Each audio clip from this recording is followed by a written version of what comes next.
So as you move from general English or school English into business English, one of the questions that comes up is clearly, what is the difference between general English and business English?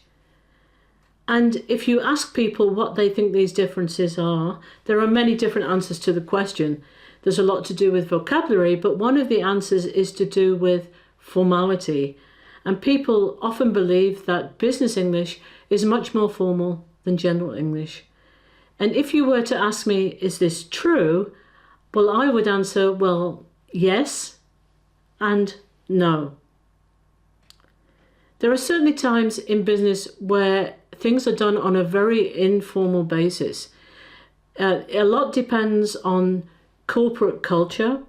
And today I would argue that many types of business and areas of business are moving into a much more informal style. If you think about things like the creative industries, gaming industries and things like this, then people will react and work with each other in an informal way.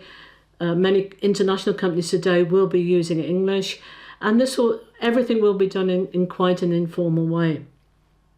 However, there are other companies where the corporate culture is much more formal and things are generally done in a much more formal way in any case.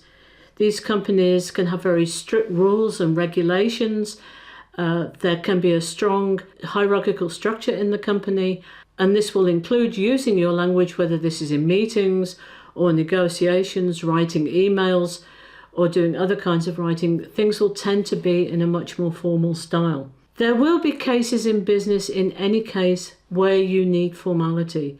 Even if you're working in a company with an informal corporate structure or culture, then there will be times where you will be dealing with people who are used to dealing in a much more formal environment.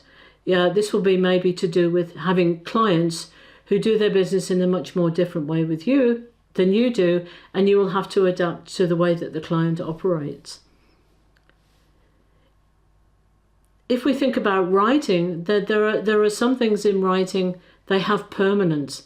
So if I write a business report that's needed to make a really big decision, for instance, well, this report might be put into some kind of physical or digital archive, and it has a kind of permanence.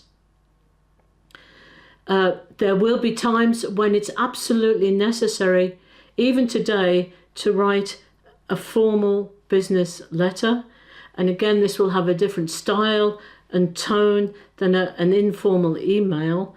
And this is the kind of letters, they have consequences, and they might have legal consequences, and they have to be written in a certain way.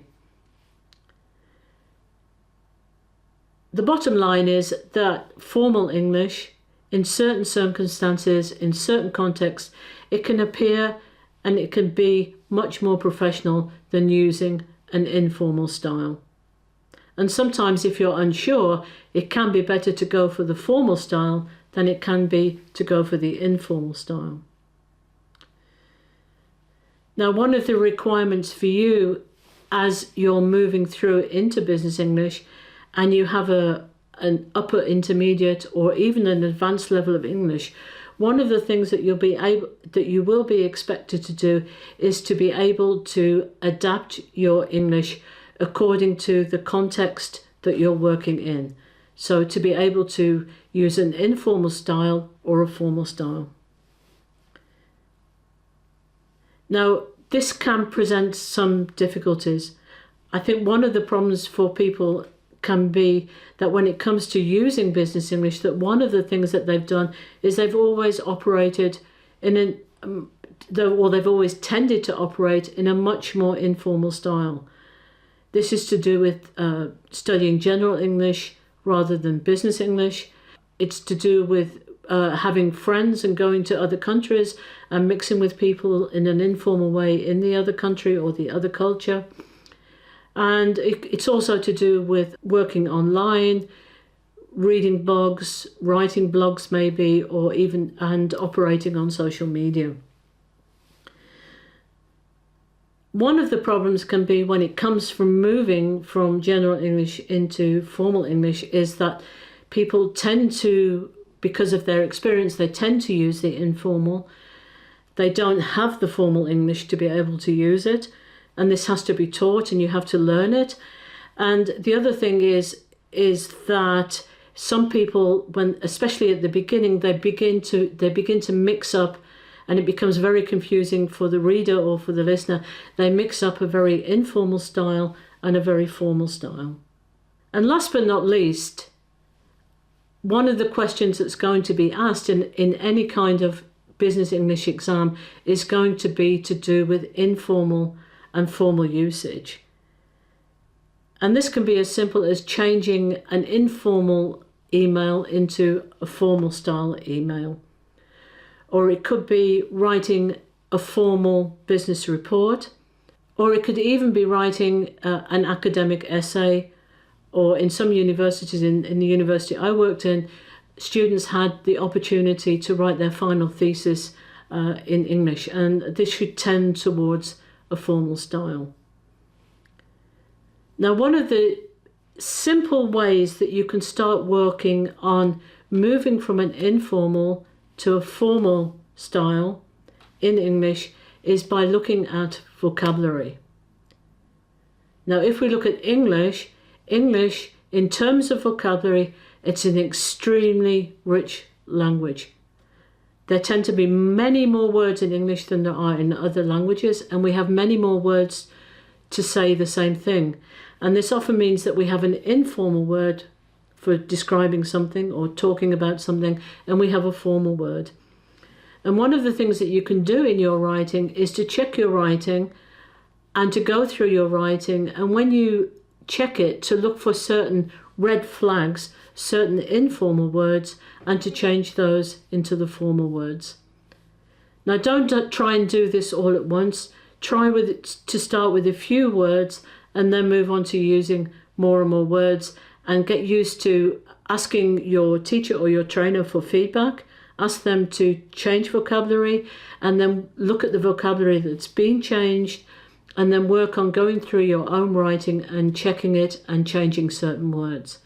So let's look at some examples. This showed the project was successful. Now, the red flag here is the word showed. And if I want to change just simply the vocabulary, I can change the word showed with the word demonstrate. This demonstrated the project was successful. Let's have a look at another one. The CEO, the Chief Executive Officer, had a look at the prospects.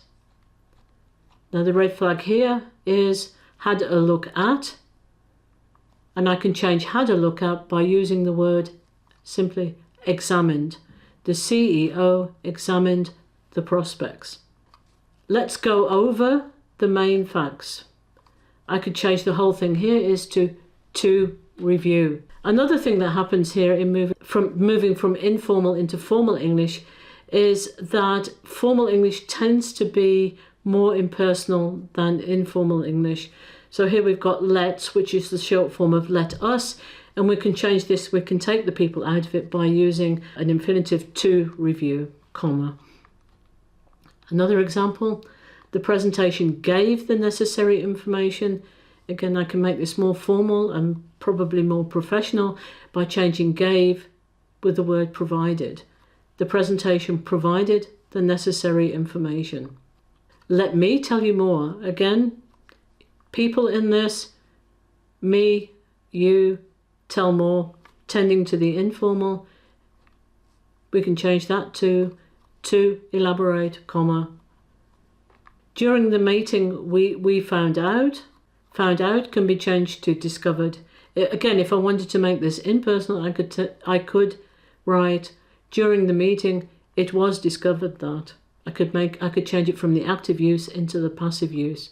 I want to talk about, again taking the people out and changing the talk about, this report will consider. I'd like to go on to the results. We can change go on to continue with. Marketing tried to change the approach. Again, look in your writing, see that you've used the word try. Just simply change the word try to attempted. Marketing attempted to change the approach. As I say, don't do too many words at the beginning with any kind of learning. Try and do a few words. Look at your writing, change these words. When you know that you're very naturally using the difference between informal and formal English, and you're very happy with that, then you can move on to some new words. I'd like to look at some other words that come up time and time again in my experience. And they're very simple words to change. So you can change the word chance for opportunity. We had the chance to do this. We had the opportunity to do this. Cheap. The product was cheap. The product was inexpensive. This was wrong. This was incorrect. We were very lucky. We were very fortunate. We got the answer on the next day. We got the answer on the next day. We obtained the answer, or again changing it to passive, the answer was obtained on the subsequent day or on the following day. So thank you very much for listening to this video. Please like, please subscribe.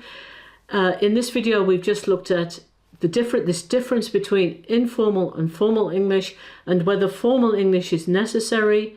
It certainly is from time to time, and being able to slowly build up your vocabulary so that you can change things very simply from a more informal use to a formal use. Thank you very much for listening, and I'll see you in the next video. Bye.